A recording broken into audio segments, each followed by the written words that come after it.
अस्सलाम वालेकुम। The madman को पढ़ने के लिए आपको जिन पॉइंट्स को समझने की ज़रूरत है, आज की वीडियो में हम उन तमाम पॉइंट्स को डिस्कस करेंगे। So let's have a look at the introduction of the book. The complete title of the book is the madman, his parables and poems. So ये उसका कंप्लीट टाइटल, जिसको हम अक्सर शॉर्टकट में द मैडमैन ही बोलते हैं। It was his first book that is titled in English. Khalil Gibran Khalil की पहली किताब है जो कि इंग्लिश में उसका टाइटल और उसकी जो टेक्स्ट है वो पब्लिश की गई। इससे पहले जितनी भी बुक्स थी उनको पब्लिश किया गया था अरबिक लैंग्वेज में, क्योंकि खलील जिब्रान खलील एक लेबनीज अरेबियन पोइट है। इसी वजह से उसकी जो सारी की सारी पोइट्री और सारी के सारे जो पैराबल्स थे इससे पहले वो उसने अरबिक लैंग्वेज में लिखे थे। द मैडमैन उसकी पहली किताब है जो उसने इंग्लिश में लिखी और इसके बाद बहुत सारी किताबें उसने इंग्लिश में लिखी। The publishing year of the book is 1918। So 1918 में ये पब्लिश की गई थी। It is the collection of 34 short multi paragraphs, parables and tales. So 34 छोटी छोटी इसमें से कहानियां आपको देखने को मिलेंगी, पैराग्राफ्स देखने को मिलेंगे और पैराबल्स देखने को मिलेंगे। सो पैराबल्स बेसिकली एक ऐसा पीस ऑफ आर्ट है जिसमें आपको स्पिरिचुअल मीनिंग भी मिलता है और मॉरल मीनिंग भी मिलता है। हम इस पर डिटेल में इंशाल्लाह आज के वीडियो में डिस्कस करेंगे। Let's have a look at the philosophy of the book. This book is filled with the influences of Tagore, Nietzsche, William Blake, Carl Jung and many others. इस किताब को जब आप पढ़ेंगे तो आपको पता चलेगा कि इसने बहुत से राइटर्स से इन्फ्लुएंस होकर ये बुक लिखी है और बहुत से राइटर्स का स्टाइल या उनकी टेक्निक्स इस बुक में यूज की गई हैं और उनमें जो नाम मद्दे नजर हैं वो टैगोर का, निट्शे का, विलियम ब्लेक का और कॉल यंग का है। It has the rhythm of sacred books in it. जिस तरह से मुकद्दस किताबों में एक प्रॉपर टोन होती है, एक प्रॉपर रिदम होता है, बिल्कुल उसी तरह से द मैडमैन में भी यही एलिमेंट मौजूद है। A mirror of Western society is held before the world using the technique of Eastern storytelling. So उसने क्या किया, इस बुक में एक आईना पेश किया, मुआशरे का आईना, और उसने टेक्निक कौन सी यूज की? स्टोरी टेलिंग की technique. Let's have a look at the style of the madman. To dive deep in the style, one have to dig parable first. So style को समझने के लिए हमें सबसे पहले पैराबल को समझना पड़ेगा कि बेसिकली पैराबल है क्या। In the words of Annie Salem Otto, parable is a fictitious narrative of events in human life or process in nature by which a spiritual truth is illustrated or enforced. So एक writer है, उसने definition दी है parable की। वो कहता है कि parable एक ऐसी फर्जी कहानी है जिसमें इंसानी फितरत को और इंसानी ज़िंदगी को बयान किया जाता है और उसके ज़रिए से रूहानी सच्चाई को और अखलाकियात का सबक दिया जाता है। यानी 3 चीज़ें इसमें उसने बताई हैं। उसने बताया कि स्पिरिचुअल ट्रूथ मिलता है, यानी किसी भी पैराबल में को पढ़ने के बाद आपको एक ऐसी सच्चाई बयान की जाएगी जो कि एक हकीकत है। उसके बाद आपको मॉरल टीचिंग दिखाई जाएगी कि parables carry moral teachings and lessons. किसी भी तरह का अखलाकियात का सबक आपको हर पैराबल में देखने को मिलेगा। Then doctrines to expose and teach. The Madman contains many doctrines to expose and teach. So the Madman में बहुत से ऐसे तरीकेकार इस्तेमाल किए गए हैं जो कि आपको सिखाने के लिए इस्तेमाल किए गए हैं। So the Madman is written in first person singular pronoun in the most instances. इसकी अगर बात की जाए नैरेटिव स्टाइल की तो फर्स्ट पर्सन नरेशन इसमें यूज की गई है, यानी आई और वी का यूज किया गया है। आई और वी का यूज करते वक्त राइटर जो है वो अपनी ऑडियंस के साथ ज्यादा अच्छे तरीके से, ज्यादा बेहतर तरीके से कनेक्ट कर सकता है। Statistics reveals that 68% of the book is that of a narrative form. So 68% book का हिस्सा जो है वो नैरेटिव फॉर्म में आपको देखने को मिलेगा। Khalil used it as a story telling device, thus his style bears his own stem. So Khalil ने अपना एक स्टाइल यूज किया, उसने स्टोरी टेलिंग को भी यूज किया, नैरेटिव फॉर्म को भी यूज किया, फर्स्ट पर्सन प्रोनाउन को भी यूज किया। यही वजह है कि उसके स्टाइल पे उसकी अपनी छाप है।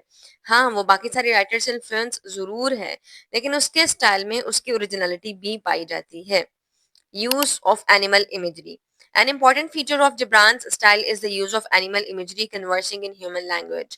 So बहुत अहम फीचर जिब्रान की शायरी का ये भी है कि आपको इसकी बुक में बहुत सारे पैराबल्स ऐसे मिलेंगे कैरेक्टर्स को, जो कि एनिमल कैरेक्टर्स को इंसानी जुबान देता है। यानी जो जानवर हैं वो इंसानी जुबान में बात कर रहे होते हैं, एक दूसरे से कम्युनिकेट कर रहे होते हैं। Even most of the titles of the book are based on animal imagery. अगर आप टाइटल से सिर्फ देख लें पैराबल्स के तो वो एनिमल इमेजरी पे बेस करते हैं। For example the scarecrow, the wise dog, the fox, the three ants and so on. Use of personification. Personified abstractions is the most frequently used figurative device.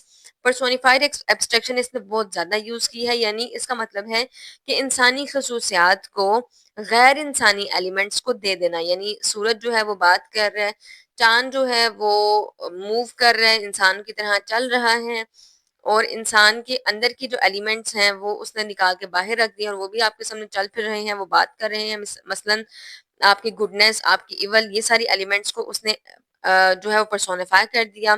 In the very first parable how I became a madman he attributes human qualities to a sun. तो सबसे पहली parable अगर आप देखें तो उसमें आपको देखने को मिलेगा कि एक जो सूरज है वो इंसान से बात कर रहा है, वो द मैडमैन से मुखातिब है। In the scarecrow the crow talks to the poet and teaches its philosophy. इसी तरह इसकी एक और पैराबल है द स्केयरक्रो। इसमें कौवा जो है वो बात कर रहा होता है पोइट से और वो अपनी फिलॉसफी बता रहा होता है। कितनी मजे की बात है। This is personified abstraction. यही वजह है कि इसका एक अपना स्टाइल है। In the seven selves all the selves are personified. इसी तरह इसकी एक और पैराबल है जिसका नाम है द सेवन सेल्स। उसमें सारी की सारी सेवन सेल्स को उसने पर्सोनिफाई किया है। Let's have a look on all of them. Each of the seven selves speak about their assigned function and complaints. So उनमें से जो हर एक सेल्फ है वो अपने मुकर्रर करदा फंक्शन के बारे में बात करती है कि मेरे वजूद का ये मकसद है, और वो अपने से जुड़ी हुई शिकायतों को भी बयान करता है। They are named as the painful self, the joyous self, the love-ridden self, the passion-filled self, and the fanciful self, and the do nothing self. ये सारी की सारी सेल्फ जो है वो अपने काम को भी बयान करती है और वो ये भी बताती है कि मैं तो अपने आप से नाखुश हो चुकी हूँ, मैं अपने आप से सेटिस्फाइड नहीं हूँ और मैं ये मजीद काम नहीं करना चाहती। सो ये उनकी सेवन सेल्फ जो है इंसान के अंदर की जो फितरत है वो उसने आपके सामने बयान कर दी। This is Khalil Gibran Khalil. इस तरह से इसकी एक और पैराबल है the pomegranate. The seeds speak out the chatter of society. So अनार के जो दाने हैं वो आपको बता रहे होते हैं कि इस माशरे की हकीकत क्या है, इस माशरे की सच्चाई क्या है। Technique of polarisation and parallelism. Polarization and parallelism is another important technique that prevails the book. So ये टेक्निक आपको सारी बुक में नजर आएगी कि दो चीजों को साइड बाय साइड रख देना, दो चीजों को आपस में कंपैरिजन कर देना। In the very first parable sanity and insanity is polarised. सबसे पहली पैराबल जो आप पढ़ते हैं जिसका नाम द मैडमैन है, उसमें एक तरफ आपको दनाई नजर आती है, दूसरी तरफ उसने पागलपन रख दिया। Moreover joy and sorrow, believer and non believer, lust and gentleness, good and bad, external and internal are polarized. मजीद अगर आप इन डेप्थ इसकी पैराबल्स को देखते जाते हैं, इसके पोएम्स को देखते जाते हैं, तो उसमें आपको एक तरफ खुशी नजर आती है तो दूसरी तरफ गमी। एक तरफ अकीदा रखने वाला इंसान है, दूसरी तरफ एक एथीस्ट है। एक तरफ वो ख्वाहिशात है जो कि नफसानी है और दूसरी तरफ एक मेहरबान दिल है। एक तरफ अच्छाई है और एक तरफ बुराई है। एक तरफ एक्सटर्नल एलिमेंट्स बयान किए गए हैं, दूसरी तरफ आपकी जात के अंदर के एलिमेंट्स जो हैं उनको पोलराइज किया गया है। They are considered the fundamental splits in human personality. So इंसानी वजूद में ये बेसिक चीजें हैं जो मौजूद हैं, यानी ये कायनात का वजूद ही स्प्लिट्स की वजह से है। दिन है तो रात है। use of satire. Satire is found in the underlying tone of parables. So parables में कहीं ना कहीं तनकीद और तंज और वो एलिमेंट मौजूद है। The book mocks at absurdity.